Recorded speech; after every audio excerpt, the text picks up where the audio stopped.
شبتون بخیر. من خیلی افتخار میکنم که امشب دکتر حاله وزیری رو معرفی میکنم. امشب ایشون سخنران ما هستن در کانون و عنوان سخنرانیشون رو من به فارسی ترجمه میکنم. رسانه های گروهی، پیام ها و افکار عمومی در خاورمیانه و شمال آفریقا و برای اینکه ایشون رو بیشتر من معرفی بکنم از سیناپسیس خلاصه کورکولوم ویتاشو به انگلیسی برای شما میکنم. Haleh Vaziri received her graduate education in international relations from Georgetown University in 1995. She became the first ever female of GU Department of Government to earn a doctorate in this field since the PhD program was accredited in the early 1980s. Born in the US of Iranian parents, her research interests include cultural and media production, consumption in the Middle East and North Africa, contemporary Iranian politics, human rights in Muslim societies, and Iranian immigrants' life. She has published numerous articles and book chapters on these subjects. In 1999, she joined Intermedia Global Research, Evaluation and Consulting as the first researcher to analyze media markets in Iran and Iraq. In her 7 years with the firm, she has established a MENA team of 5 researchers, and that firm is growing. As the team's manager, she has implemented media and public opinion studies throughout the MENA and has supervised field work in Bahrain, Egypt, Jordan, Kuwait, Lebanon, Morocco, Tunisia, Turkey, and United Arab Emirates. You are welcome, Dr. Vaziri.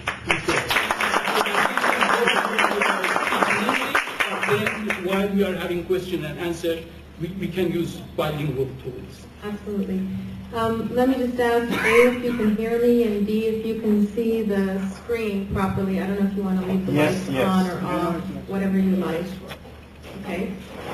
Thanks so much for having me. I really appreciate it. I see a lot of familiar and impressive faces in the audience.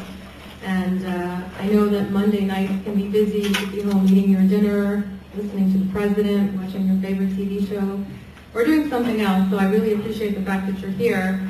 I've spoken at Kanun on 3 separate occasions, and the last time was a few years back, but the first time was almost a decade ago. And that's really a testimony to the commitment you all have to your organization and to its longevity. Before I begin my remarks, I really want to thank a few people because they worked very hard to track me down and to literally find me when I was abroad and put this all together. The first is Dr. Mohini. I don't know if he's here yet. I know he had a class. And also Dr. Borrei, who apparently heard me give a somewhat similar talk about a year ago, not exactly the same, but similar, and recommended that I address you here at Kanun. Before I begin, I should also note that I really do appreciate your patience with the fact that I'll give my talk in English. That is my first language. But when we get to the question and answer period, if you feel more comfortable asking me questions in Persian, that's fine. And if I have any difficulty understanding, I'll just ask for a friendly translation from somebody. So with that, the title of my presentation, as you heard in Persian and now in English, is Media Message and Measurement, Public Opinion in the Middle East and North Africa. In a way, I should have said that it's media behavior and public opinion in the Middle East and North Africa, because I'm going to talk about both. And in fact, the discussion will focus on 5 themes or questions. And I think actually the most important is at the end, which is what are your thoughts? And we'll turn to that in a second. The questions I want to answer here are, first of all, why even do media and public opinion research? I'll tell you a little bit about my professional motivations, but more importantly for me, my personal motivations. Secondly, where can we actually do research in the Middle East and North Africa, which, by the way, I've abbreviated as MENA, and that's how I'll refer to it from here on in. And as I said here on the slide, from Kabul to Casablanca, from Aden to Istanbul, we literally, in our company, Intermedia Global Research Evaluation and Consulting, work everywhere where we can, where there's research infrastructure and where we get a request. How is the research conducted? I want to talk a little bit about the methodologies that we use without getting too much into that, because I'm not a methodologist, but just to give you a sense of what we do. And very importantly, what have we learned from the research? What are the findings and lessons that we've learned from working in the region? And as I said, most importantly, what are your thoughts? I hope we have enough time for comments and questions. And in fact, I've ended my presentation with questions so that we can have a lively discussion. In terms of motivations for actually doing this, aside from the client and the fact that I've been with Intermedia for 7 years, I wanted to share a little bit about my personal motivation, partly because I think it's interesting, or at least I hope it is, and secondly because I didn't want this to be an advertisement for Intermedia, since this is something I'm doing outside of the company time. What really sparked my curiosity about how ideas and information shape political behavior was Inqilab Iran, Iran's revolution. In most people's lives, there's before Christ and after Christ, there's Qabl az Inqilab and Ba'd az Inqilab. And in my life, Ba'd az Inqilab lived here like everything else, and I watched the revolution basically unfold almost like a feature film on TV, which is not to make light of it, but I wasn't there.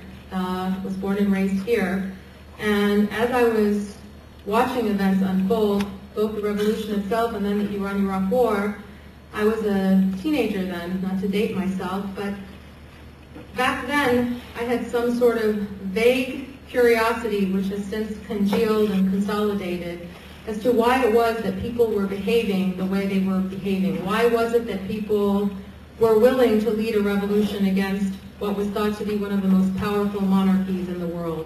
Why was it that two countries wanted to go to war and all the arguments seemed ideologically based? So from my point of view, the personal motivation was most important, and it started very early when I was a teenager, which isn't to say that I knew exactly where I was headed at that point, but I took a very circuitous path through college and graduate school, and in graduate school I became more and more interested in this question as a political scientist. And I made it sort of my professional quest to understand how it is that political actors use ideas and information to shape the behavior of other actors. Specifically, I wanted to look at how international actors, states, use ideas and information to either mobilize publics within their own governments, within their own societies, or for that matter, affect behavior of other states, of other actors with whom they need to deal. So I was starting to read about the notion of soft power, and I decided, probably like most Iranian Americans who pursued any kind of social science, to make my subject Iran. And I did my doctoral research on the role of ideology in Iran's foreign policy. I looked specifically at Iran's relations in the Middle East during the Khomeini decade. The reason I did that is because the Khomeini decade, you could say, is sort of like a hyper-ideological period, whatever you might think of it, good, bad, or indifferent. It enabled me to actually look at how ideology functions vis-a-vis the public, how the government mobilizes the public towards certain aims, and how the government, the Islamic Republic, seeks to influence the behavior of other states in that particular time period by trying to export the revolution.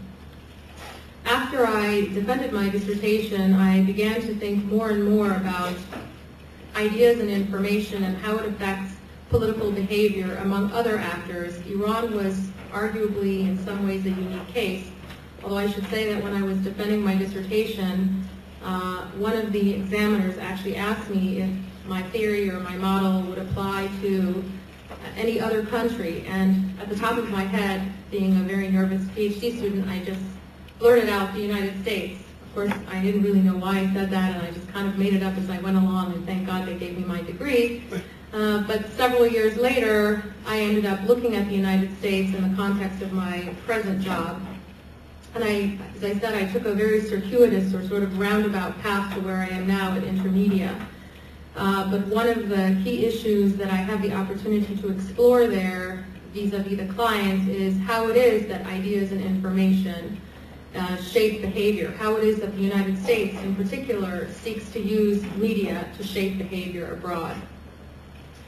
The questions that we look at Intermedia are generally how many people in a particular society consume a particular media or message, who is the audience, we try to break down the audience demographically, why are the media that we see popular or unpopular, and why are the messages that these media deliver popular or unpopular, and what makes a media source or a message effective. And I should note that measuring popularity and measuring effectiveness is part of the dilemma. Measuring popularity is very easy. You know, we can ask how many people were here attending Haleh's talk. That's how popular the program at Qanun presumably was, although we don't know your motivations for attending without actually asking the question in qualitative research. But if we wanted to measure the effectiveness of a message, in this case my talk, just saying how many people are here doesn't necessarily do that, and that's the question that we wrestle with all the time. The clients that I work for are really diverse. I started out mostly working for U.S. international broadcasters, but along the way, it's been 7 years now, our portfolio has diversified, and thank God I should say, because we're learning a lot more than just working for the U.S. international broadcasters. Our clients are as diverse as the United Nations and Sesame Workshop. They're the organization that puts together Sesame Street, and they're trying to export culturally sensitive programs to Egypt, Pakistan, the Gulf, et cetera, et cetera. So it's a very diverse bunch of people. In terms of where we can actually do research, I guess the short answer is anywhere we can sort of get inside. The MENA region is characterized by what market researchers call difficult to access populations. Market researchers, like everybody else, like acronyms, so we call them DTACs. We go into urban areas, rural areas. We study elite and mass audiences. We look at consumers of all ages, and we're interested in people of diverse educational and professional backgrounds. And I should note that we've worked in most regional societies. The ones that we haven't worked in are Oman, Palestine and Israel, and Sudan. And that is mostly because we haven't had a request from the client yet, although I should say we tried to explore Sudan this last fall, and it was pretty much a non-starter because there's no research capacity there. But we've even worked in some of the more difficult areas, Afghanistan, Iraq, Libya, and Syria, all of which were real adventures. You can't necessarily go into the field there, but you definitely ring a long telephone bill trying to survey the research and look at how it's going. And then Iran, which I want to focus on towards the end of my presentation. Iran is actually one of the trickiest spots to do research for various reasons. We could work inside Iran between 1999 and 2002, but now there's a ban on work in Iran by the U.S. State Department since 2002, and I'll tell you how we circumvent that in a minute. In terms of how the research is conducted, well, it's pretty straightforward. We do survey work, which really measures, how many people do X, or who among the people do X, whatever activity it is. And we do qualitative studies, which really look at why and how people behave the way they do. A lot of the data here that I've cited comes from surveys that are generally national. They tend to represent 80 to 90% of the population unless we otherwise state it. And the reason I say 80 to 90% is because in most of the Middle East and North Africa, you can't really go successfully into rural areas because of lack of infrastructure. The sample size for most of these surveys is between 1,000 and 3,000, which is considered by methodologists to be representative, so you can draw good generalizations if it's a random sample. And wherever we can, we do face-to-face interviews, and I'll explain why Iran is an exception to that rule. In terms of qualitative studies, The most popular studies we do are focus groups and in-depth interviews. We also do consumer panels. But the issue is to understand why it is that media consumers think the way they do about particular media, why they deem a particular media message effective or not. So while quantitative research looks at how many, qualitative studies look at why and how, and they tend to be mutually reinforcing in terms of what we find. Now, looking at what we've actually learned by doing this research, 4 general themes emerge, and this is not some kind of exhaustive list. These are just the ones I've identified for discussion tonight, but I'm glad to take questions about other issues. First of all, the Middle East and North Africa, in terms of a media market broadly, is sort of a paradox. It's a contradiction of sorts, because we see that competition is increasing, but control and social conservatism is also increasing, or so it seems. And this is true even in societies that we would consider pluralistic or even democratic, such as Turkey. Secondly, the Middle East is a TV culture, really. Satellite TV access and consumption is rising, and this is on the heels of the importance of terrestrial TV.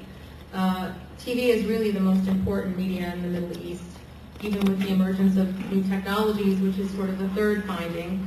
We've just started doing research on internet and SMS, short message signals, text messaging. So we see that the MENA is sort of advancing at this unbelievable speed into the 21st century, going from the print press to these new technologies. And so the fourth issue, and one that we deal with a lot in our work, is the fact that these markets are so challenging for extra-regional players, for outsiders to penetrate. And as I said, when I started, I was working mostly with U.S. international broadcasters, and it was very hard to explain to whether it was the Voice of America or Radio Free Europe, Radio Liberty, why you couldn't, frankly, just take a megaphone and shout across the Atlantic Ocean and say one message for everybody, and then have everybody think the way you do. It's not quite that simple, and especially with attitudes towards the United States taking a rather negative direction in recent years, it's become even more challenging. The last portion of the presentation, as I said, I'd like to look at Iran and how it fits in to this marketplace. As we'll see, it's not an outlier in any way. It shares many of these attributes, but it also has some unique characteristics. Just looking at the first bullet point from the previous slide, I said that the MENA is sort of a paradox, that there's increased competition, and at the same time there's an effort to increase state control, and there's also the sense that journalists and media producers, they have to worry about backlash from conservative social forces and officials, even when the state itself as an entity is not necessarily repressive. You can see here on the slide, I've just cited some data that's actually not from Intermedia or my own personal research. 2 of the indicators that show sort of where the MENA markets lie in terms of freedom are from Reporters Without Borders. They rank some 160 countries in terms of sort of freedom of the press and the difficulties that journalists and media producers encounter in doing their jobs. And most of the MENA countries, to my recollection, are on the bottom third of this list of 160 plus countries. Freedom House also looks at freedom of the press kind of from a different angle. And they look at it not only from the difficulties that journalists face, but they look at media regulations, court cases where journalists have actually been brought to trial. It's more of a legalistic perspective, and most of the MENA countries are rated as partly free or just not free at all. I should note that in the last few years there are governments who have experimented with liberalizing their media laws or somehow allowing for more private media through licensing. But for the most part, we see that MENA countries liberalize or advocate reforms, particularly in the Arab world, when their survival is at stake, or to enable the media to engage in criticism, which is actually popular amongst people in society, mainly criticism of the U.S., Israel, and then often one another. I should note that I recognize I'm speaking in rather gross generalizations, but since there are 20-plus countries in the MENA, I want to draw, as broad as conclusions as possible, and then when it comes to question and answer, we can sort of break it down if you're interested in doing that. Just to go to the point about the Middle East and North Africa as a television culture, we can see here, hopefully we can see here, two graphs. One that looks at daily media use, comparing television, radio, and internet in 5 Arab countries, and I've chosen the Arab world simply because I want to look at Iran later. And then looking at satellite ownership. We can see that daily use of media, TV basically outpaces radio and internet. Internet is kind of in its infancy compared to radio and other media. In terms of satellite ownership, this is really the trend in the Middle East and North Africa.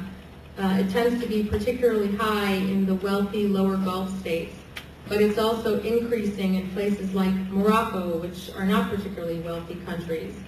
And then we'll look at Iran, where it's also increasing, although due to the official ban on satellite TV inside Iran, every time we survey, we suspect that we're getting an undercount in terms of adults who own satellite dishes. Just as sort of a general rule, when we look at respondents identifying their most important news and entertainment sources when we survey, we see that in every single MENA country, with the exception of Afghanistan, that TV is considered the most important media. Only in Afghanistan is it radio. Radio is still the prevalent means of information production and dissemination in Afghanistan, and we can sort of understand why, given the infrastructural problems there. The second point that bears mentioning is the Arab satellite revolution, which I should say had repercussions beyond the Arab world, but just focusing on that for a second. Since the 1990s, satellite television stations have been proliferating. We've all heard about Al Jazeera and Al Arabiya. They're the stations with the largest reach, the largest audiences for news and information, although they have very diverse brand images, and we can talk about that a little later if you like. The key here is that these kinds of stations basically transcend what state-run media is able to do. Of course, state-run media is feeling the competition and trying to adapt, but not doing a particularly good job. Arab satellite television stations are multiplying, it seems, by the minute. And they transcend government control by offering call-in shows, roundtable discussions, person on the street interviews. And it's a big question mark what kind of impact they're having on the culture in terms of any transition towards democratization and a culture of accountability. Looking outside the Arab world, we can see that in Turkey and Iran, that TV is still the prevalent media. Turkey we call an MTV market. It's as competitive as any Western European or American market. There are literally hundreds of television stations, both public and private, from which consumers can choose. And most of them are terrestrial, but satellite is also on its way. In Iran, which we'll look at in more detail in a minute, state-run channels actually have the largest audience. As you know, the government controls all broadcast media. And state-run channels are almost popular by default because they're so ubiquitous. But also because people feel, and qualitative research shows this, that even though these media may be biased or censored or somehow flawed, that local media understand a society better than external media. Having said that, however, there is a market for international and expatriate media, and as we'll see in a minute, some of the expatriate stations based in Los Angeles and some around here actually have double-digit audiences, which is quite remarkable considering that satellite is banned inside Iran and that you're getting people to admit this on the telephone. I alluded to earlier the emergence and use of new technologies. Even though TV is really the king, we can see that the MENA has had to transform itself from a print press environment to radio and television, and all of a sudden to internet and SMS. If we look for a second at internet, which we have more data on, We've just actually started working on SMS. For the most part, home access to internet remains low. It's less than 5%.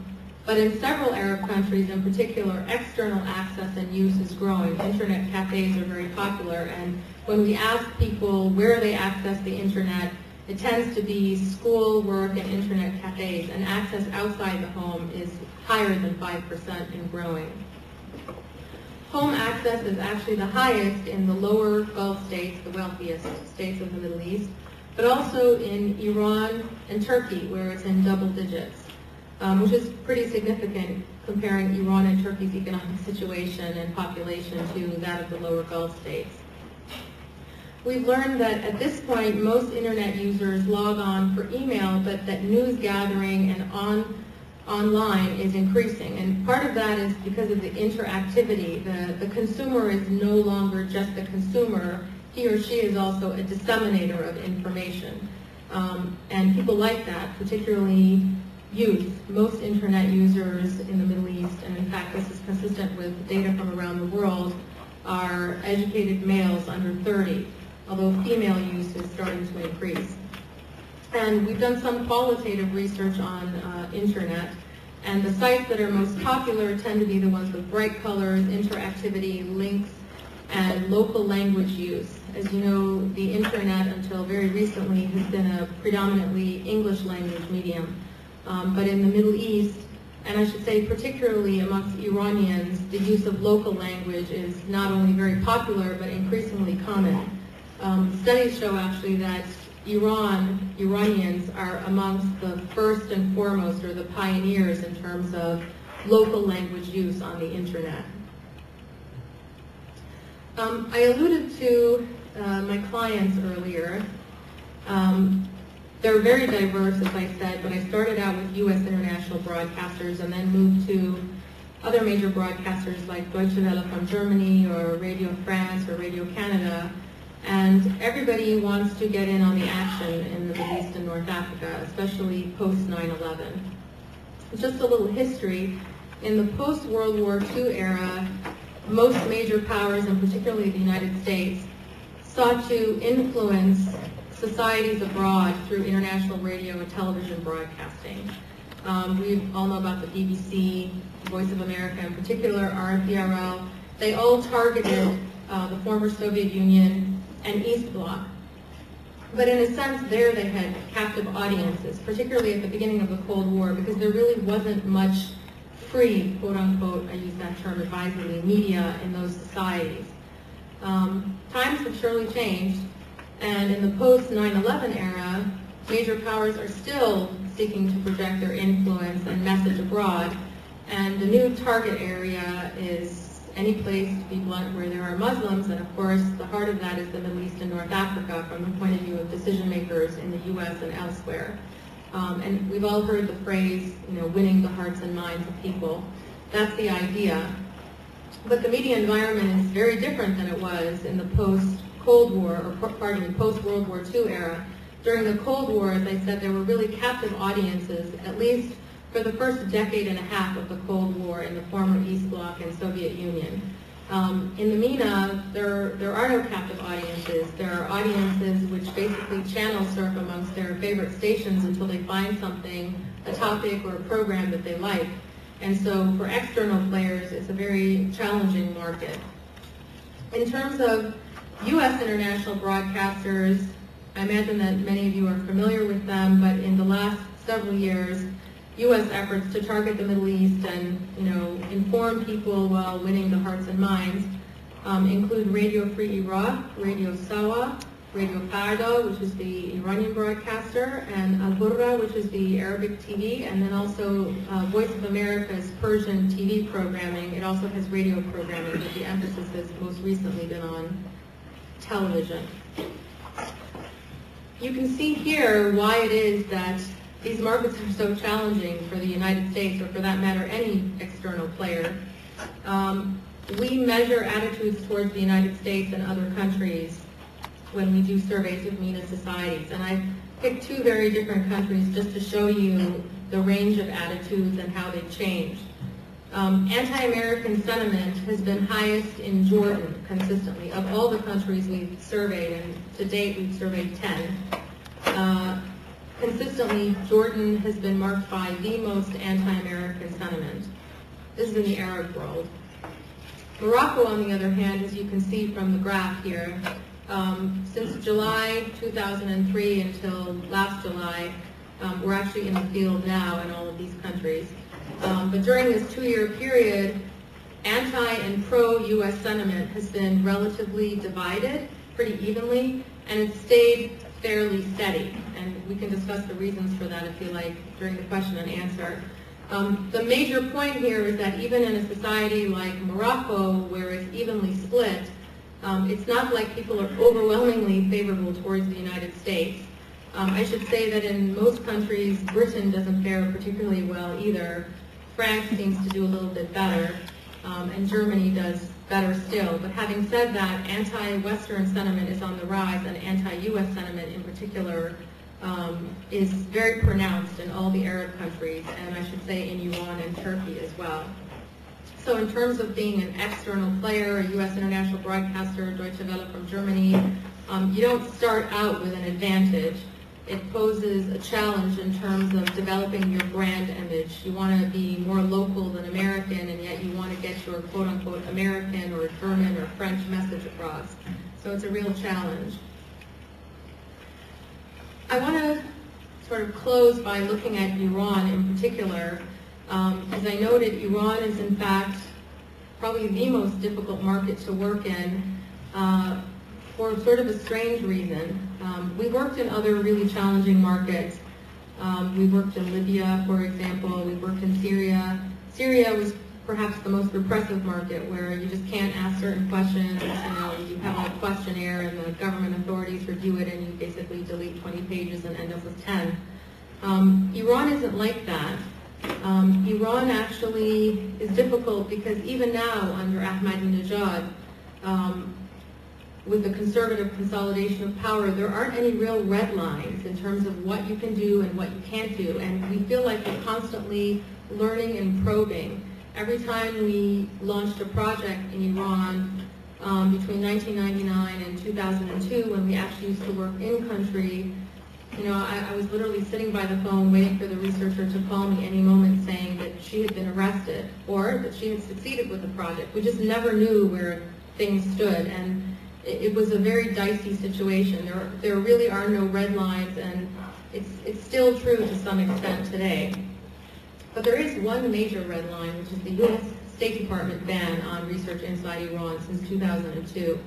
I'm sure many of you are familiar with the episode that happened inside Iran in late 2002 when a couple of pollsters, public opinion researchers, who were affiliated with the Ayande Institute, which was linked to the parliament, to the Majlis, were arrested for releasing some data that had indicated that 75% of Tehranis who were surveyed favored some kind of normalization of ties with the United States.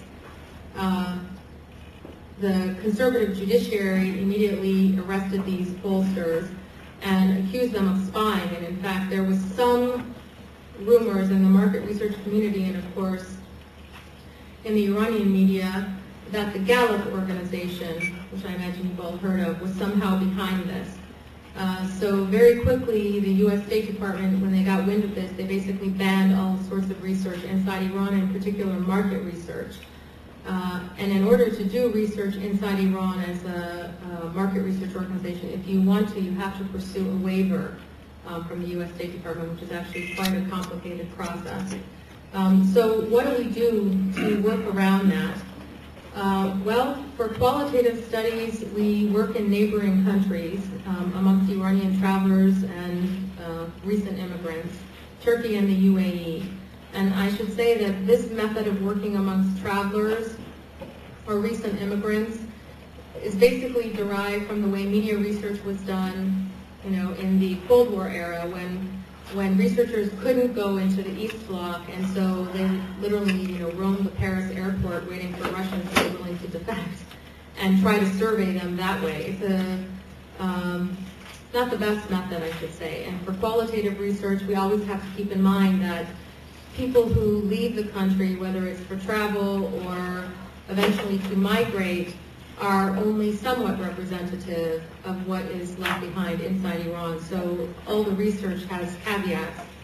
Qualitative research isn't meant to be representative, it's meant to be suggestive. But having said that, once you are one step removed from the actual society in which media and public opinion is developing, then you have all these caveats. But in terms of survey work, the way we've circumvented the ban is to do what's called CATIE surveying, which is computer-assisted telephone interviewing. And we work with a company that is based in Istanbul and surveys inside Iran.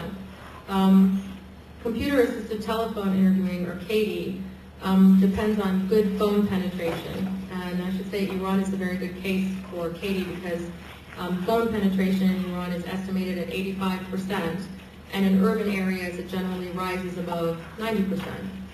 You do miss people who don't have landlines, and as a result there tends to be an urban bias, and you tend to miss people who are really in the most remote rural areas. It also depends on having a relatively short questionnaire, because you can't call people and keep them on the phone for 45 minutes and ask them everything that you would ever like to ask them. You really can only stay there for about 15 to 20 minutes. I should note that all surveys run the risk of respondent bias and refusal rates. But considering the suspicion that someone is listening on the other end of the telephone, which apparently is true here these days too, I should note, the risk of respondent bias and refusal rates is a lot higher. And as I'll say in a second, this year we're actually just out of the field from Iran right now. And in fact, most of the data that I'm showing you from media consumption is from 2005. But I basically begged the client and the research firm to put some more controversial questions on the questionnaire just to satisfy, if nothing else, my curiosity. And we were surprised to see how willing people are to actually answer these questions. People who actually agree to participate in CATIE surveys, once they agree, they tend to go all the way and just, talk. But what we have seen is that this year, and I'm just looking at the data from this year, that the refusal rate is higher. And we suspect that the change in administration inside Iran has something to do with that. Ironically, however, we also see that the time that it takes to actually go through the questionnaire is longer. The interviewers track all of this information. And I think the reason for that is that in this sort of delicate period in Iran's political life, media consumption has gone up, and the more media savvy and consuming you are, the longer it takes to actually complete the questionnaire. So let's actually look at what we learned about Iran's media market. It's similar to other states in the region because local sources are most important for news, and that's also true for sort of lifestyle information, non-political, soft news, if you will. Television's growing prominence in the market really cannot be overstated. Internet access is high relative to the rest of the region. Last year it was reported at 14%, and preliminary numbers from this year, and I should stress that these really are preliminary, have it at 19%. And that's really quite remarkable considering Iran's rather dilapidated telecommunications infrastructure compared to, say, for example, the Gulf states, the lower Gulf states. And even though the government seeks to block sites, which are deemed politically subversive or culturally offensive, Iranians are resourceful and they set up proxy sites and they're very good at finding their way around. And that would be true for international media as well. Competition actually still exists, but we're seeing, it's only been about a year now, a little less, that under President Ahmadinejad, that control is actually intensifying. The number of newspapers that are being shut down and journalists who are being harassed and scholars and academics, we just spoke of Ramin Jahanbegloo, who's a friend. People like this who might have had a little more freedom to operate previously are now feeling the screws are being tightened, so to speak. And as a result, even though local sources are deemed the most important for news, and this may be by default, still Iranians turn to international and expatriate radio and TV stations. They turn to international media, BBC, Voice of America, Radio Farda, et cetera, for what they consider accurate and reliable news. And this is not my wording, this is the wording of respondents and qualitative research both in and outside Iran, both before 2002 and after 2002. And they look at the expatriate media as mostly useful for diverse perspectives that they wouldn't get inside Iran, a different sort of agenda, and also entertainment, which they feel is lacking from their own media.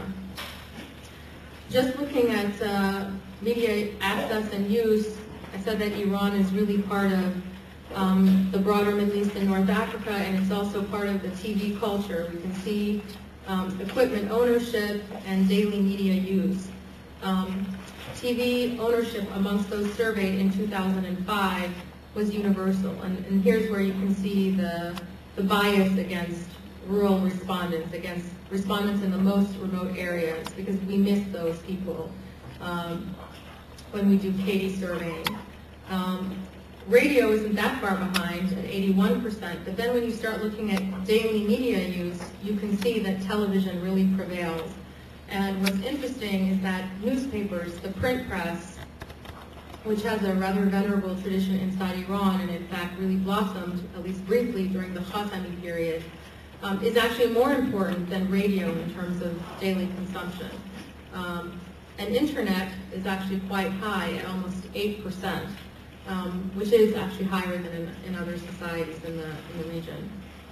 In terms of the television market in particular, looking at weekly TV viewing, what we can see in this graph is that the national channels, I'm sorry it's so small, those run by the Islamic Republic of Iran Broadcasting, Seda wa Sima, that they have the highest weekly viewing rates, which isn't surprising because around the world we see that local broadcasters, particularly TV, are most popular. They have the highest audiences. They reach upwards of 70% of the population surveyed. But having said that, that's actually a decline from 2004 when we did our first full-scale telephone survey of Iran. And what's interesting is trying to unravel the puzzle of why that's the case. And what we have hypothesized and what we'll look at as soon as we have all of the 2006 data is that satellite access is growing. It was recorded at 14% last year. That was up 8 points from the year before. And that is even with participants in a Katie survey perhaps underreporting whether they own or not because it's an illegal activity. And hopefully in the table there you can see that where domestic channels have actually declined in viewing is expatriate channels that have actually risen in terms of their audience. All of the expatriate channels have actually gained a few percentage points over time. And we have reason to believe that this will be similar this year, just given certain trends inside Iran and the fact that qualitative research that we're doing right now indicates that people are really looking for diverse perspectives, different kinds of information and entertainment. The advantage, ironically, of Katie surveying is that you can ask controversial questions that you might have difficulty asking people face to face unless you were very discreet. One of the questions we ask is attitudes towards other countries, as I've indicated earlier. In the Arab countries, we ask really only about the Western countries, the Arab societies' attitudes towards the U.S., Britain, France, and Germany. But in Iran, Iraq, and Afghanistan, for various reasons, we ask about a variety of countries. And one of those reasons, I should say, is my own curiosity, that every time we get a questionnaire, I just sort of beg the client to put interesting things on there, even though they're not always happy about lengthening the research instrument. You can see here, these are 2005 figures, but that anti-U.S. sentiment was pretty high. Almost half the population consider themselves unfavorably inclined towards the United States, and there are possible reasons for that. and that the only country which fared worse was Iraq, Iran's historical adversary. This has actually led me to wonder all of these public opinion questions that we've asked from 2004 to 2005, and that we're awaiting the results of from 2006, whether or not we're beginning to witness some sort of shift inside Iran towards either political or social conservatism. The 2005 survey was done as we were headed into the 2005 presidential election inside Iran. But what we see is that in terms of all sorts of factors, attitudinal factors, that conservative opinions seem to take the day. And the fact that it was so consistent lends me to believe that it wasn't just respondent bias on the telephone, that people weren't just feeling compelled to give, quote unquote, the right answer. Because those who gave opposing answers were quite vocal as well. We see that 53% of adults thought Iran was, quote unquote, headed in the right direction. That when they were given a choice of different political systems, we had different response categories, that a plurality chose the Islamic Republic based on the clergy's guardianship, even when they were offered the options of the Muslim Democratic Republic or the Islamic Republic reform to limit the clergy's power. This is actually a shift in this more conservative direction. And then in terms of religiosity, what we learned is that people are praying more regularly, fasting during Ramadan more regularly, and claim to be consulting religious leaders regularly or sometimes when they encounter important moral decisions. Now, as I said, I definitely accept the issue of respondent bias, but because the numbers are increasingly moving in that direction, and they're all moving in that direction, and those people who answered otherwise were not shy about doing so, we have to wonder whether or not there's some kind of trend that's emerging, at least among certain segments of the population. I want to close with the nuclear weapons debate. We were actually able to ask about that by doing Katie surveying as well. I've indicated on the slides and in my remarks that most of the data I have is from 2005, and that's just because of the survey cycle that we run. But because I knew I was coming here tonight and because I was genuinely curious, I wanted to get preliminary numbers on the nuclear weapons question, which we asked about last year and we asked about this year. And I should note, because these numbers are preliminary, I just appreciate it if we could keep them amongst ourselves. I actually will pass a sheet around to get your email addresses, because Intermedia will be issuing a press release about these numbers once they're finalized. And if you're interested in receiving it, I'd be glad to send it to you. So for now, these numbers are preliminary, but they're accurate. What we can see is that there's some sort of debate happening in Iranian society, whether out loud blatantly or latently, that people are genuinely divided in terms of their opinions regarding whether or not Iran should pursue nuclear weapons technology. And I should note that I have the question here in English exactly as it's phrased on the questionnaire, and it is translated exactly. And I made sure of that because when the initial translation came back to me, even though my Persian at times is lacking, I read it several times and I realized that the way the question had been phrased this year was a little different. That somebody who was drafting the questionnaire decided to get clever and asked about the nuclear program in general, rather than nuclear weapons technology, which I think is really important and a very important distinction. So we can see that, at least preliminarily, we learned that 41% strongly support the development of nuclear weapons technology and 39% are strongly opposed, which is within the margin of error. This is really different than last year.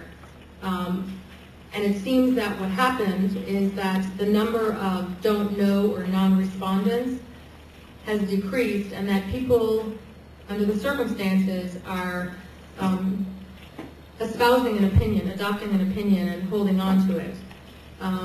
So it seems that there's some sort of debate, and we haven't yet run cross-tabulations to see who in the Iranian public supports the development of nuclear weapons technology more, whether it's men or women, whether it's people of a certain age or people in a particular region of the country, but that's our next task. We also added a question this year. We filtered amongst people who said that they somewhat or strongly supported the development of nuclear weapons technology, and we asked them, would you still support that if in fact you had to risk economic sanctions by the United Nations or a military confrontation with the United States? And what we see is that amongst that 41% who say that they strongly support the nuclear weapons development program, that they're willing to go all the way. That they claim at least, 84% of them claim that they're willing to risk UN sanctions, and 75% say that they're willing to risk military confrontation with the United States. That's a very significant finding, I think, and it also, in a way, refutes the problem of respondent bias, because participants tend to think that there's a right and a wrong answer. And we can see that there's a sort of genuine debate here, and yet those people who strongly support nuclear weapons technology development have taken, in a way, the most extreme position. I've definitely talked enough, so I want to close by returning to the question of what we've actually learned from all of this research. As I said, this isn't only a professional issue for me, it really has become a personal quest. Given how difficult some of my clients are, if I wasn't genuinely interested in the research, I probably would have quit a long time ago. And it's being able to ask interesting questions like the nuclear weapons question or religiosity that sort of keep me motivated.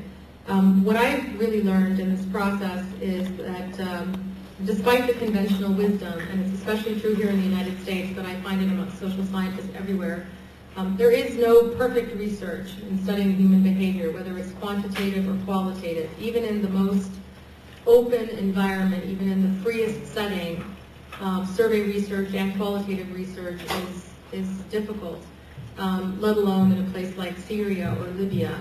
And I often have clients ask me, well, why can't we ask this question, or why can't we do, a perfectly random sample?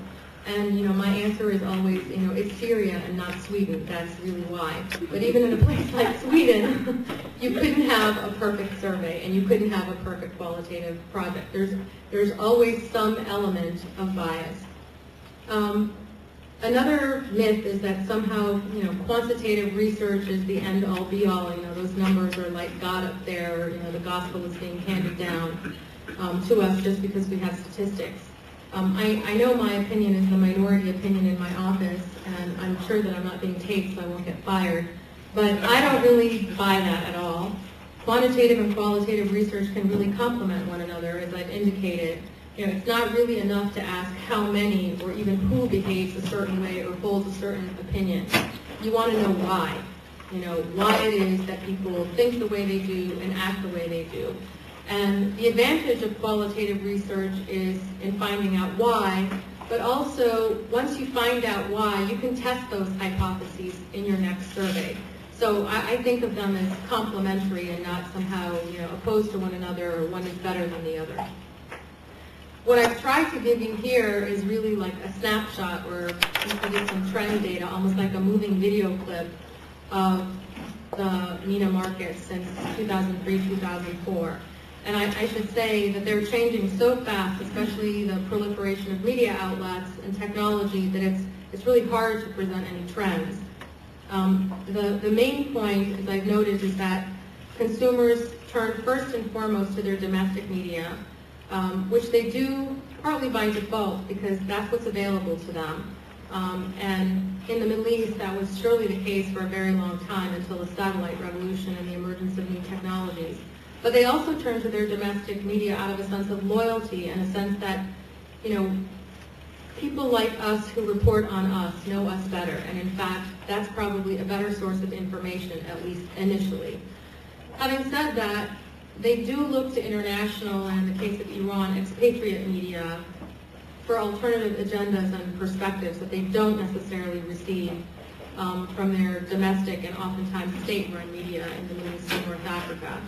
And this sense of looking for alternative perspectives, checking information sources against one another, shows how sophisticated the consumer is in the Middle East and North Africa. And that's not only true in a society like Iran, which is truly sophisticated in terms of knowledge infrastructure, but even in neighboring Afghanistan, which has experienced such devastation. When you talk to media consumers, they say we don't believe everything we hear, either from our domestic media or from international sources. We know enough to check sources against one another. We don't believe that there's one truth out there.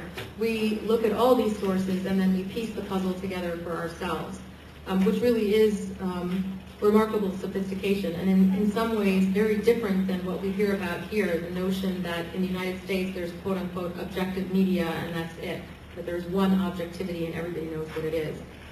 On that note, there are so many questions that I could have discussed, and I feel like I've been a little bit all over the place, but I really wanted to give you a feel for what it is I do at Intermedia and some of the interesting issues we look at. Two of the issues that I didn't look at, which I think are interesting for discussion if anybody's interested, whether here and now or some other day over dinner, at your dinner table with your family or whomever else. To me, the impact of these media messages and the proliferation of new technology on democratization in the region. I alluded to that earlier. Whether or not all of this media, all of these messages, whether it's all sort of noise, competing in people's heads, are people over-informed and under-informed at the same time? Or is all of this creating some sort of new culture of media consumption and an ethos of accountability amongst media and government themselves? And then, of course, in the post-9/11 era, there's the issue of winning hearts and minds. I don't like that phrase, by the way, but it's the one that everybody seems to be using. I personally actually feel that winning hearts and minds is not the way to put it, but it's really about earning the trust and respect of the media consumer. And that's a task that both local media and international media are trying to do in order to shape political behavior inside the Middle East and North Africa. So, I'll end on that note, and if you have any questions or comments, I'd be glad to take them. Thank you.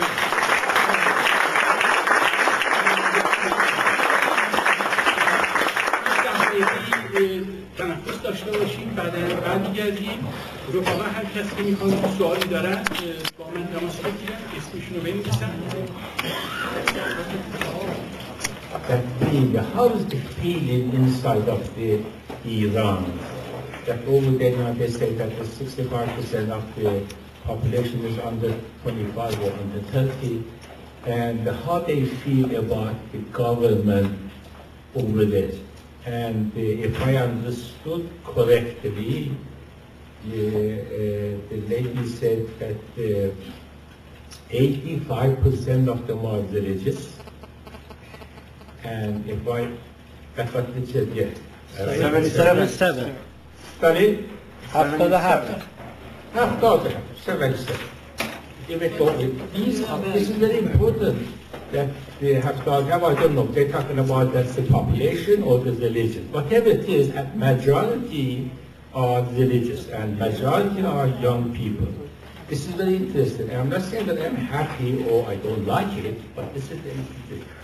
And the other thing that is important is that it looks like that the people over there, despite of that restriction that she mentioned, just recently they had a international book show, whatever they call it, and 100,000 of the books were exposed over there and so on. So it's interesting really to know that despite the fact that they have internet, television, and radio, that she said that the people can enjoy, and it seemed to me that they are not in shape that we thought that everybody over there just waiting for revolution and the change of the government, no democracy and so on. Looks like these people, despite the fact that most of them are educated now, and what we see that they do in atomic technology and so on is very interesting to me, that I just wanted to know. That was my comment. My question was that why Americans, if I understand you correctly, you said Americans do not like to do this research in Iran.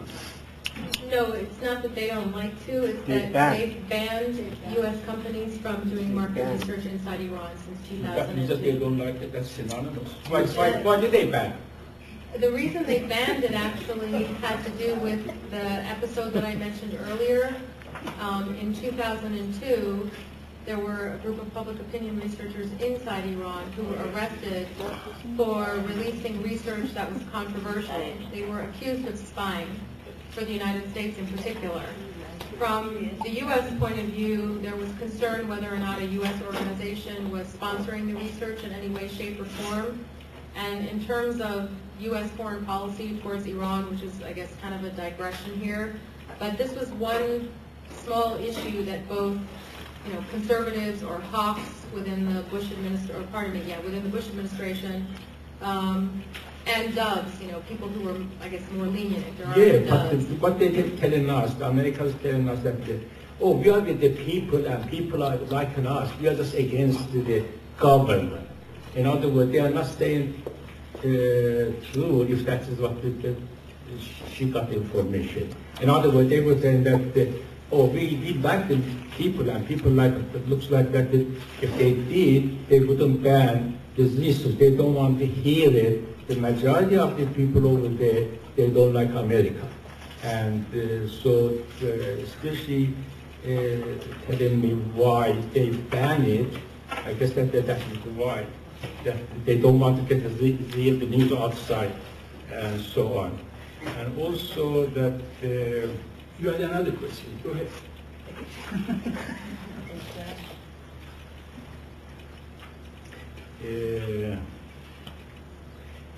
Iranian public attitude toward, I guess the same. It's just I said in my comment. Iranian public attitude toward America, 48%. 40-some% is not good, my understanding. So, thank you very much.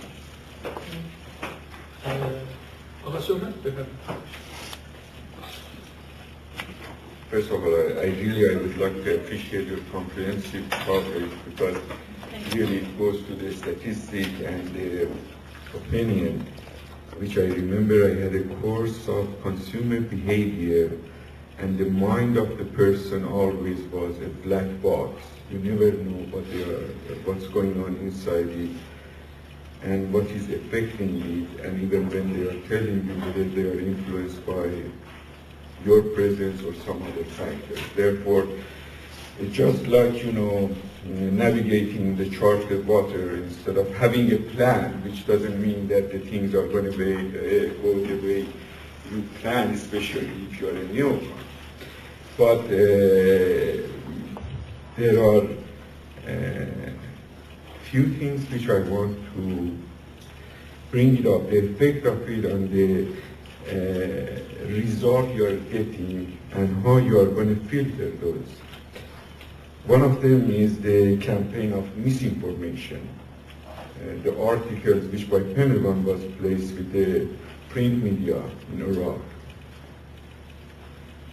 Or there is a call show which is very popular, kind of, what I mean, and people are saying, and basically they can be, you can see it even here whenever the issue of Israel is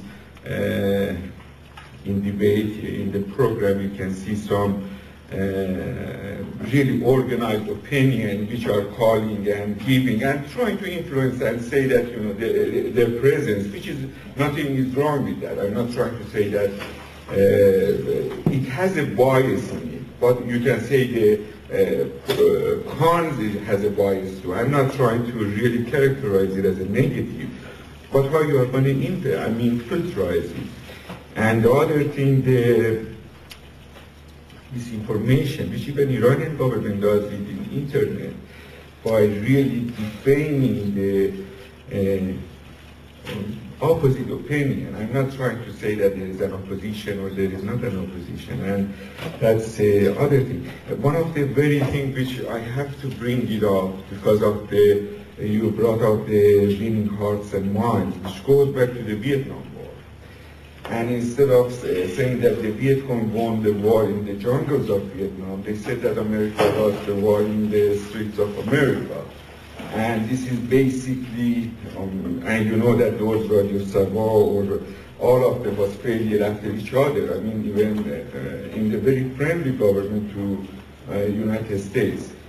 And basically, I want to say that how you are going to really purify the effect of that. And the other thing which it was in one of your slides, it was really, in my opinion, it is more than a question of having an identity.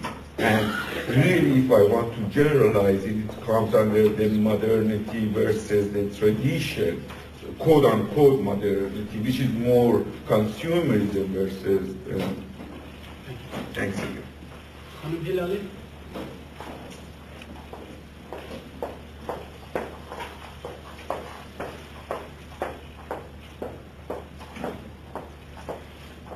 Thank you, Haleh, for the wonderful presentation. It was very educational. I appreciate your time. I know how busy you are.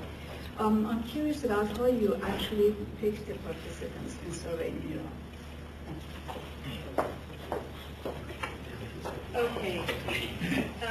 Let me take Helaleh's question first, with the caveat of saying I'm not a methodologist and I'm not an expert on computer-assisted telephone interviewing, which is a relatively new way of surveying in the Middle East. But the advantage of using Katie technology is that it's a computer program which enables you to randomize your sample selection basically by entering telephone extensions into the program. And we do work with methodologists in the field who ensure that every region of Iran where there is telephone penetration, which is everywhere essentially, is represented.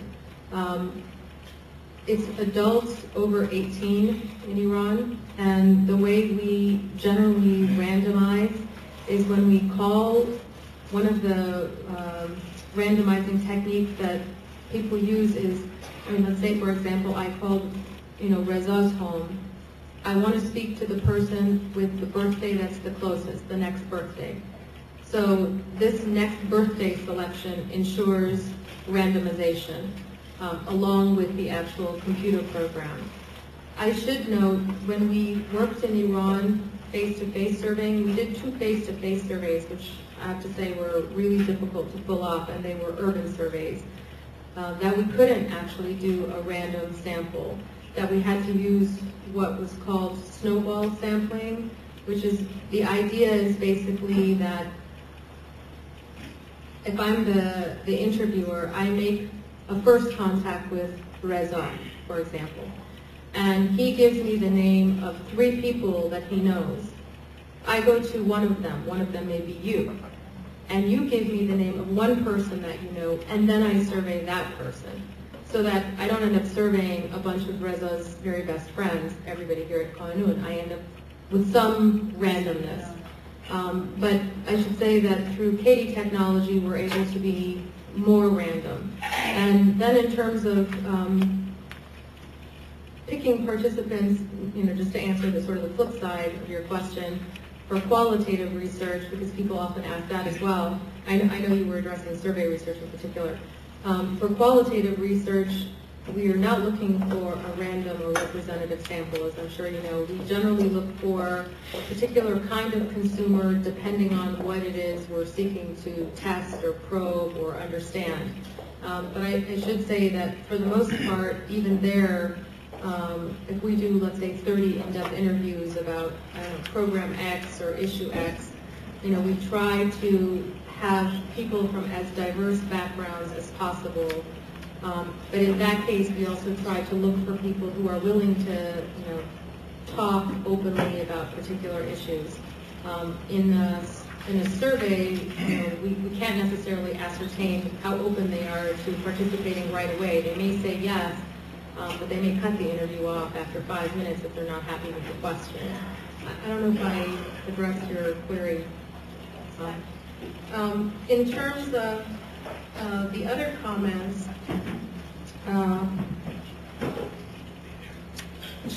Sure.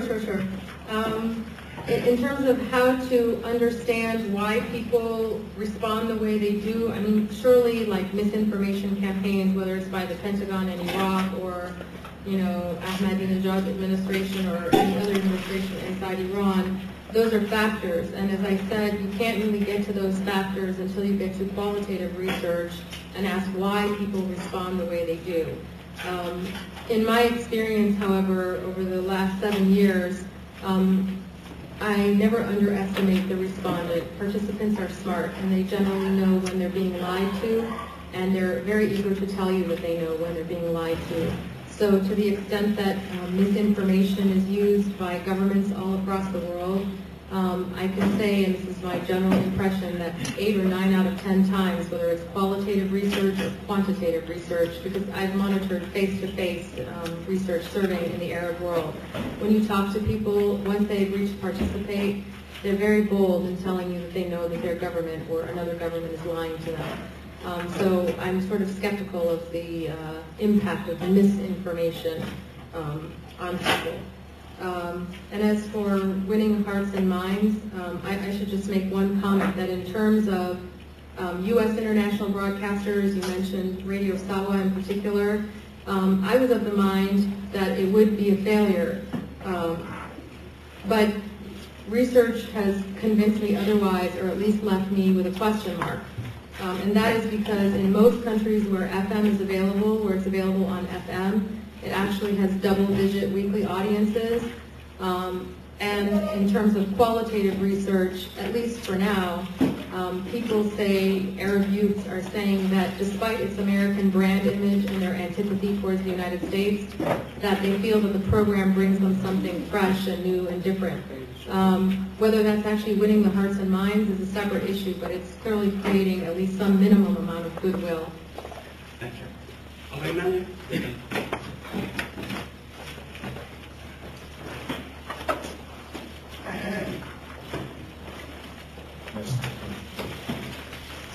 من اسمم امیر معنوی هست. اولین بار میام پشت این تلویزیون. خیلی خوشحالم بعد از 20 و چند سال.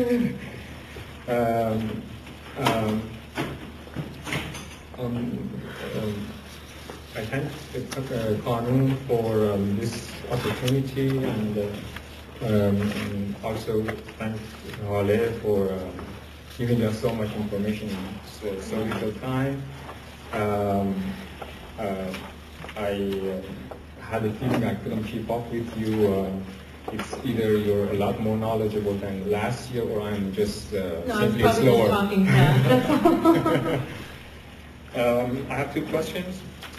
The first one is the cultural characteristics of Iranians to hide or to twist or hide truth is still as widespread among the new generation as before, or they are more candid and daring. The second one, do you think the results of your researchers or institutions like your company is used more for cultural understanding or propaganda influence? Thank you. Haleh Vaziri?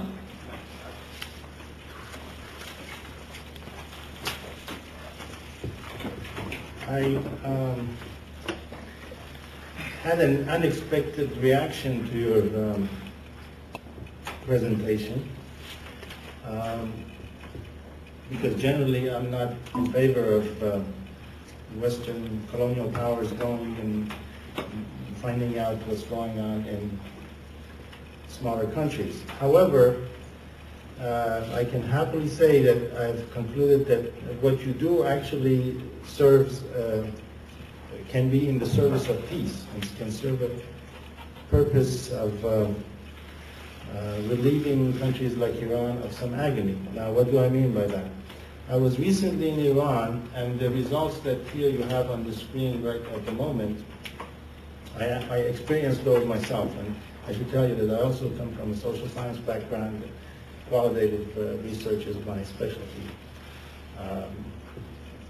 I found that the government in Iran actually has very strong support among the population. Now, that's not news that I like to be true, but because it's true, because what we hear about as far as the government's popularity or social base or the willingness of the population to rise up against it here among the exile community, the immigrant community here, because it's mostly exaggerated, therefore I think it can result in calamity and disaster.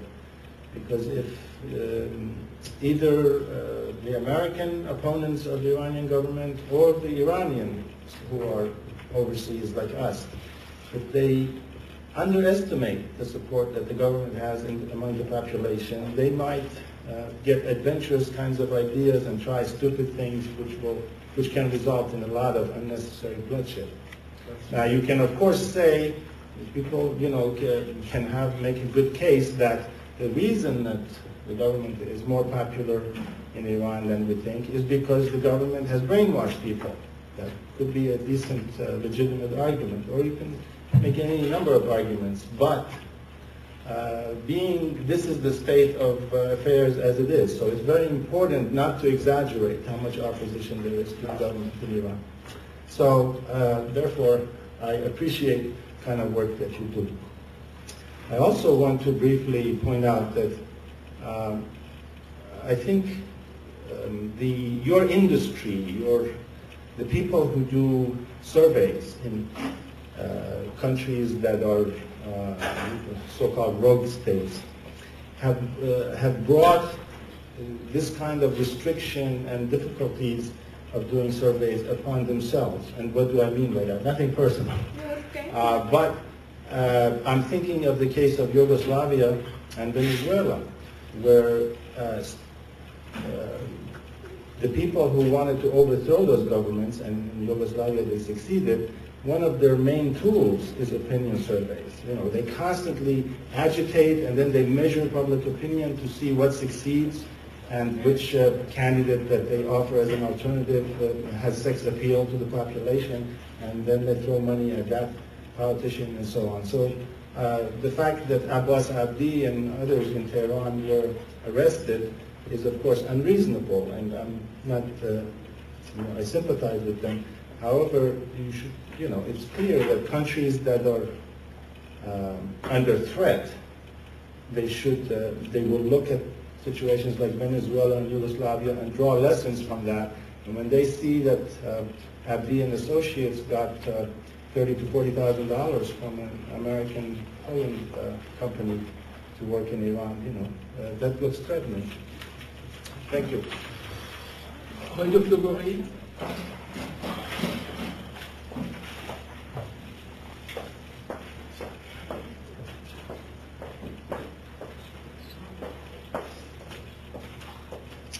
با سپاس خانم، اجازه بدید که من به فارسی سوال بکنم. شما میدونم شما به فارسی مشکلی در سوال فکر شدن ندارید. به هر حال سپاسگزارم که اومدید. طبق معمول باز مثل دفعه قبلا ما رو شوکه کردید به اطلاعات. من خواهش میکنم یه مقداری این اطلاعاتی که اینجا میبینیم درست خلاف همه اون چیزهاییست که ما از داخل خارج میشنویم یه مقدار توضیح بدیم.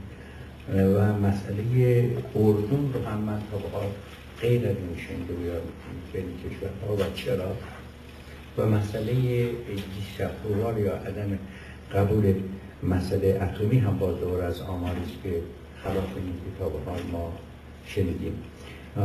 و چون این سه تا رو در یک کاتگوری صحبت میکنیم، متدولوژی که شما بهش اشاره کردید که کوالیتی و کوانتیتی و اگر محصول همون آنتروپولوژیکال باشه و سوسیولوژیکال باشه، یه مقداری حداقل اطلاعات آنتروپولوژیکال دقیق نیست، چون به موقعی که محدود یه جامعه بزرگ رو با سمپل‌های کوچک نمیشه شناخته و سوسیولوژیکال یک به حساب وسعت بیشتری میده.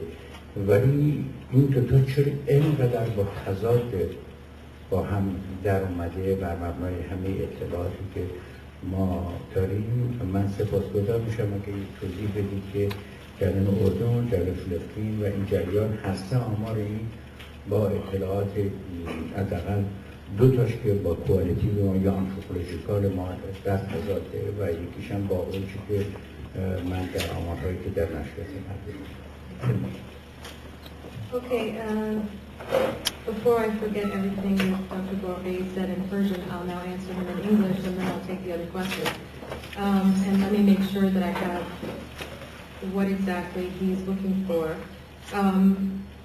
In terms of being shocked by the information that you saw, whether it's a matter of internal perceptions of Iranians, of their own behavior, religiosity, their government, et cetera, or whether it's a matter of Jordanian attitudes towards the United States, well, my first reply is that sometimes survey results can shock us. And that's actually, for me at least, the best part of doing the research, because there are times when I go in and I think I know the answer and I'm waiting for everybody to think exactly the way I do, and in fact, they don't. So in a way, it's sort of a wake-up call. In terms of how expatriates perceive events in Iran or public opinion in Iran, my experience is that there is a fairly wide gap between what the expatriate community anticipates is happening inside Iran and what is actually happening inside Iran. And we see this through both qualitative and quantitative research, which goes to your question about methodology. You're absolutely right that qualitative, or what you called anthropological research, cannot represent a whole population, and we don't intend for it to do that. Usually when we do anthropological or qualitative research, whether it's focus groups or in-depth interviews or even consumer panels, we're targeting a very specific group of people to ask them about particular programming or particular media use, or for that matter, a particular issue. And we do that because the client is looking for very specific information. And so it's not representative. However, having said that, if you do the same study over 7 years and you end up with more or less the same sample size in qualitative research, you do see some trends that are suggestive. As for sociological research or survey research, quantitative research, the sample sizes that we use for the Middle East and North Africa range between 1,000 to 3,000. In Iran, it's generally 2,000, as I said, through its computer-assisted telephone interviewing, which by virtue of technology and methodological issues, which I'm not qualified to discuss, is very random and tends to be quite representative of those respondents who have a telephone. So there is definitely a group which we're missing. I don't know how to necessarily account for the differences in terms of what we perceive outside Iran and what is actually happening inside Iran, except to say that clearly there's a dynamic there that we don't know about and we're learning more about, and the more we do survey and qualitative research, we see that what we anticipate is happening is not necessarily what's happening. I should also note, and I'll try to do so diplomatically because I know I've gotten burned on this one before, but it's okay.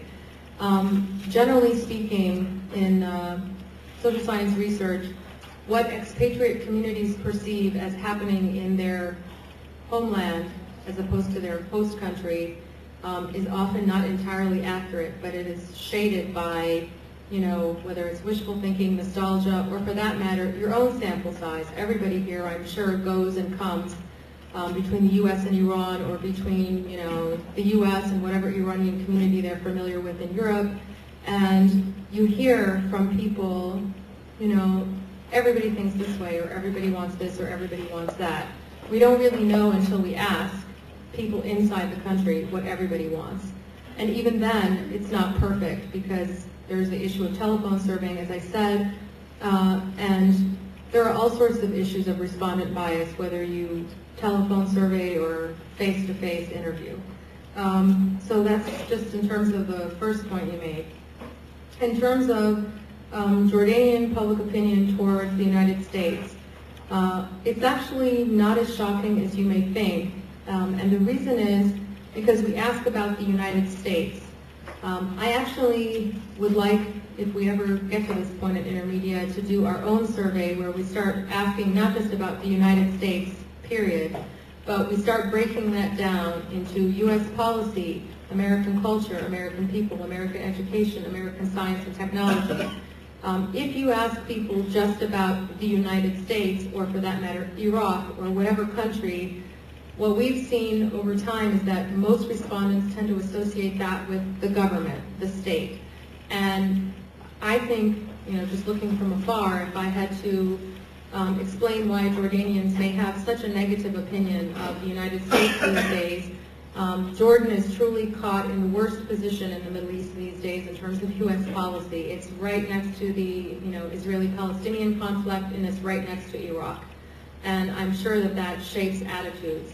I should say that when we've been doing qualitative research in Jordan, when we start asking about different kinds of media, it's amazing the hostility you get for everything that has an American brand image. The irony, of course, is that people consume that media or product anyways, but the knee-jerk reaction is to have that hostility. So right now, the U.S. image in Jordan is not faring particularly well.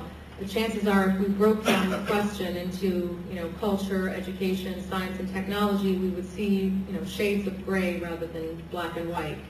And I should note that in Jordan, I think our sample size is 1,500. So again, it's a representative sample, and then the qualitative research gets to, the wide questions. And then last but not least, the issue of atomic weapons. I actually was not surprised by last year's data and surprised by this year's data. And as I said, it's all preliminary. I was not surprised last year that people supported the development of nuclear weapons technology. And in fact, what I thought was an educated guess, but turned out to be wrong, is that support for the development of nuclear weapons technology would have actually gone up this year. From everything you read and everything you hear, and media reports ought to be wrong, and even within the expatriate community, everybody's saying, well, if they have it, why can't we have it? And remember the war with Iraq, et cetera, et cetera, et cetera. And I started to think that if I were living inside Iran, maybe that would be my opinion too. But again, the survey data turns out to be a surprise, and it shows us that while there is genuinely strong support for the development of nuclear weapons technology, there's also some opposition that's growing, and in fact, it seems like there's some sort of genuine debate or split within the Iranian public as to how money should be spent. Should we be spending it on an arms race, or should we be spending it some other way? Do we want to risk military confrontation with the U.S. and UN sanctions, or should we, find a peaceful way out of this? So I can say that I was also shocked by that there was this split. I really expected support to be higher and, the opposition to be much lower. I should stop and ask if I answered your question. Yeah, thank you. Okay. Thank you.